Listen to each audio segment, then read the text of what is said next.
आत्मा परमात्मा का मिलन 6322। इस चैनल का उद्देश्य किसी धर्म ग्रंथ कथा का या जाति धर्म मजहब या किसी विशेष व्यक्ति संत महात्माओं की निंदा करना नहीं है, अपितु इस चैनल का उद्देश्य केवल और केवल हमारे गीता ज्ञानदाता भगवान और ब्रह्मा विष्णु शंकर को राक्षस साबित करने वालों के खिलाफ वीडियो लाना है। मेरा सहयोग करने के लिए मेरा चैनल आत्मा परमात्मा का मिलन 6322 सब्सक्राइब करें। अध्याय नंबर 14 और श्लोक नंबर 5। हे अर्जुन, सतगुण, रजगुण और तमगुण ये प्रकृति से उत्पन्न तीनों गुण अविनाशी जीवात्मा को शरीर में बांधते हैं। हे अर्जुन, अब ये काल ब्रह्म अर्जुन को ज्ञान दे रहे हैं और बता रहे हैं कि सतगुण विष्णु, रजगुण ब्रह्मा और तमगुण शिव जी, ये तीनों देवता मेरी प्रकृति से उत्पन्न हैं, दुर्गा से उत्पन्न हैं, और ये अविनाशी जीवात्मा को शरीर में बांध के रखते हैं मोह माया वश। अब ये स्पष्ट हो गया। वीडियो में आगे और श्रीमद् भागवत गीता के कुछ श्लोकों से और ये और जानने की कोशिश करेंगे कि ये प्रकृति कुदरत जो हमारे चारों ओर देखने को मिलती हैं, यह सच में माता दुर्गा कहलाती है या कुछ और। तो आइए देखते श्रीमद् भागवत गीता के श्लोकों में। गीता अध्याय 14 श्लोक 3 में भगवान ने कहा, मम योनिर्महद ब्रह्मा तस्मिन् गर्भ दधामे हैं संभव सर्वभूताना ततो भवति भारत। हे अर्जुन, एक मेरी महत ब्रह्म रूप मूल प्रकृति संपूर्ण भूतों की योनि है, अर्थात गर्भाधान का स्थान है, और मैं उस योनि में चेतन समुदाय रूप गर्भ को स्थापन करता हूँ। उस जड़ चेतन के संयोग से सब भूतों की उत्पत्ति होती है।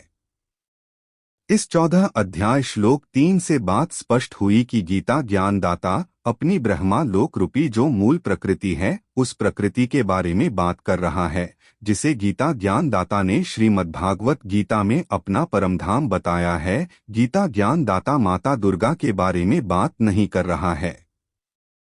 जिस ब्रह्मा लोक रूपी मूल प्रकृति में गीता ज्ञानदाता ने सृष्टि के शुरुआत में एक एक आत्माओं को अपनी शक्ति से प्रकट किया था।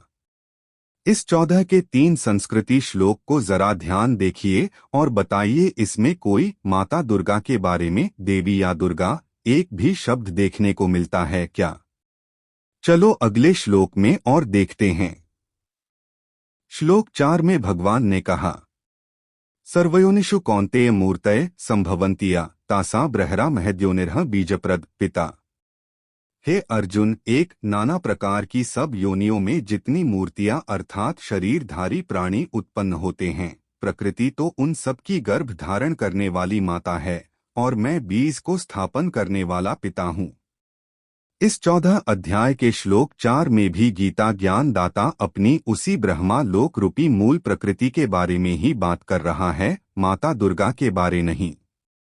जरा इस 14 के 4 संस्कृति श्लोक को भी जरा ध्यान देखिए और बताइए, इसमें कोई माता दुर्गा के बारे में देवी या दुर्गा एक भी शब्द देखने को मिलता है क्या? चलो अगले 9 के श्लोक 7 में और देखते हैं। अध्याय 9 श्लोक 7 में भगवान ने कहा, सर्वभूतानि कौन्तेय प्रकृति यान्ति मामिकां कल्पक्षये पुनस्तानि कल्पादौ विसृजामि हैं। हे अर्जुन, एक कल्पों के अंत में सब भूत मेरी प्रकृति को प्राप्त होते हैं, अर्थात प्रकृति में लीन होते हैं, और कल्पों के आदि में उनको मैं फिर रचता हूँ। इस 9 अध्याय के श्लोक 7 में भी गीता ज्ञानदाता अपनी उसी ब्रह्मा लोक रूपी मूल प्रकृति के बारे में ही बात कर रहा है, मतलब अपने परमधाम के बारे में बात कर रहा है, माता दुर्गा के बारे नहीं। जरा इस 9 के 7 संस्कृति श्लोक को भी जरा ध्यान देखिए और बताइए, इसमें कोई माता दुर्गा के बारे में देवी या दुर्गा एक भी शब्द देखने को मिलता है क्या? चलो अगले 9 के श्लोक 8 में और देखते हैं। और श्लोक 8 में कहा, प्रकृतिं स्वामवष्टभ्य विसृजामि पुन पुन भूतग्राम्यम कृत्स्नवशं प्रकृतिर्वशात्। अपनी प्रकृति को अंगीकार करके स्वभाव के बल से परतंत्र हुए इस संपूर्ण भूत समुदाय को बार बार उनके कर्मों के अनुसार रचता हूँ। इस 9 अध्याय के श्लोक 8 में भी गीता ज्ञानदाता। जरा इस 9 के 8 संस्कृति श्लोक को भी जरा ध्यान देखिए और बताइए इसमें कोई माता दुर्गा के बारे में देवी या दुर्गा एक भी शब्द देखने को मिलता है क्या? चलो अगले 13 के श्लोक 19 में और देखते हैं। अध्याय 13 श्लोक 19 में भगवान ने कहा, प्रकृतिं पुरुषं चैव विध्यनादि उभावपि विकाराश्च गुणाश्चैव विद्धि प्रकृति संभवान। प्रकृति और पुरुष इन दोनों को ही तू अनादि जान और रागद्वेषादि विकारों को तथा त्रिगुणात्मक संपूर्ण पदार्थों को भी प्रकृति से ही उत्पन्न जान। इस 13 के श्लोक 19 से हमें पता चला कि प्रकृति और पुरुष, प्रकृति मतलब ये जो हमारे चारों और अग्नि आकाश जल वायु धरती पंच तत्व वाली कुदरत जो है, और पुरुष मतलब आत्मा, इन दोनों को अनादि जानना चाहिए। अनादि मतलब इन दोनों का गीता ज्ञान दाता की आत्मा तरह कभी भी विनाश नहीं होता है। जरा इस 13 के 19 संस्कृति श्लोक को भी जरा ध्यान देखिए और बताइए इसमें कोई माता दुर्गा के बारे में देवी या दुर्गा एक भी शब्द देखने को मिलता है क्या? और 13 के श्लोक 21 में भगवान ने कहा, पुरुष प्रकृतिस्थो ही भुंक्ते प्रकृति जान गुणान कारण गुणसंगोस्य सत्सद्योनि जन्मसु। प्रकृति में स्थित ही पुरुष प्रकृति से उत्पन्न त्रिगुणात्मक पदार्थों को भोगता है और इन गुणों का संग ही इस जीवात्मा के अच्छी बुरी योनियों में जन्म लेने का कारण है।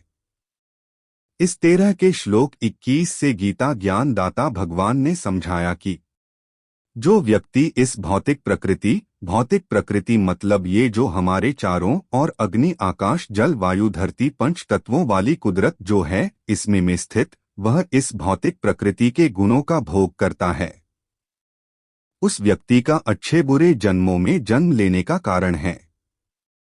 जरा इस 13 के 21 संस्कृति श्लोक को भी जरा ध्यान देखिए और बताइए इसमें कोई माता दुर्गा के बारे में देवी या दुर्गा एक भी शब्द देखने को मिलता है क्या? बताऊं।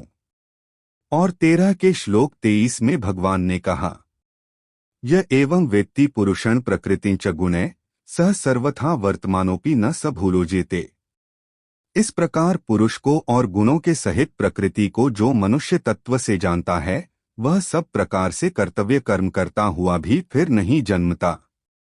इस 13 के श्लोक 23 से पता चला कि जो मनुष्य इस प्रकार प्रकृति मतलब इस अग्नि आकाश जल वायु धरती पंच तत्वों वाली कुदरत को तथा प्रकृति के सतोगुण रजोगुण तमोगुण इन तीनों को गुणों को समझ लेता है, मतलब कुदरत की कला को जो समझ लेता है, वह मनुष्य फिर नहीं जन्मता। जरा इस 13 के 23 संस्कृति श्लोक को भी जरा ध्यान देखिए और बताइए इसमें कोई माता दुर्गा के बारे में देवी या दुर्गा एक भी शब्द देखने को मिलता है क्या? बताऊं। और 13 के श्लोक 29 में भगवान ने कहा, प्रकृत्यैव च कर्माणि क्रियमाणानि सर्वश यः पश्यति तथात्मानं कर्तारं स पश्यति। और जो पुरुष संपूर्ण कर्मों को सब प्रकार से प्रकृति के द्वारा ही किए जाते हुए देखता है और आत्मा को अकर्ता देखता है, वही यथार्थ देखता है। इस 13 के श्लोक 29 का मतलब हुआ कि जो पुरुष 29 सभी प्रकार के कर्म गतिविधियां प्रकृति द्वारा ही संपन्न होती हैं। जो पुरुष इस प्रकार देखता है, वह अकर्ता को भी देखता है। अकर्ता का मतलब कर्म न करने वाला, कर्म से अलग रहने वाला होता है। जरा इस 13 के 29 संस्कृति श्लोक को भी जरा ध्यान देखिए और बताइए इसमें कोई माता दुर्गा के बारे में देवी या दुर्गा एक भी शब्द देखने को मिलता है क्या? बताऊं। और 13 के श्लोक 34 में भगवान ने कहा, क्षेत्र क्षेत्रज्ञयोरेवमन्तरं ज्ञानचक्षुषा भूत प्रकृति मोक्षं च ये विदुर्यान्ति ते परम।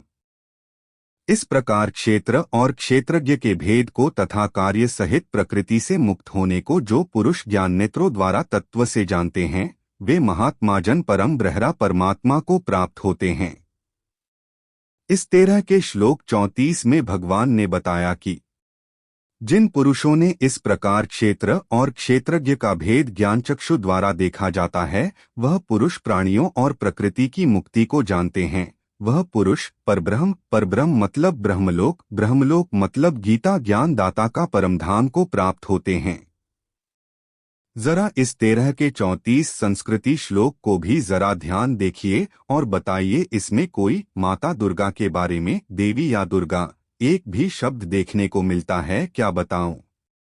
इस वीडियो में आज यह सही अच्छी तरह से जाना कि प्रकृति का मतलब ये हमारे चारों ओर अग्नि आकाश जल वायु धरती पंच तत्वों वाली कुदरत, जिसे हम भूल में माता दुर्गा भी कह देते हैं, और ईश्वर परमात्मा भगवान भी। लेकिन यह पंच तत्वों वाली प्रकृति जो है, यह ईश्वर भगवान परमात्मा की रचना है, वो संयम नहीं है, ना ही माता दुर्गा है यह प्रकृति। इस वीडियो में आज इतना ही।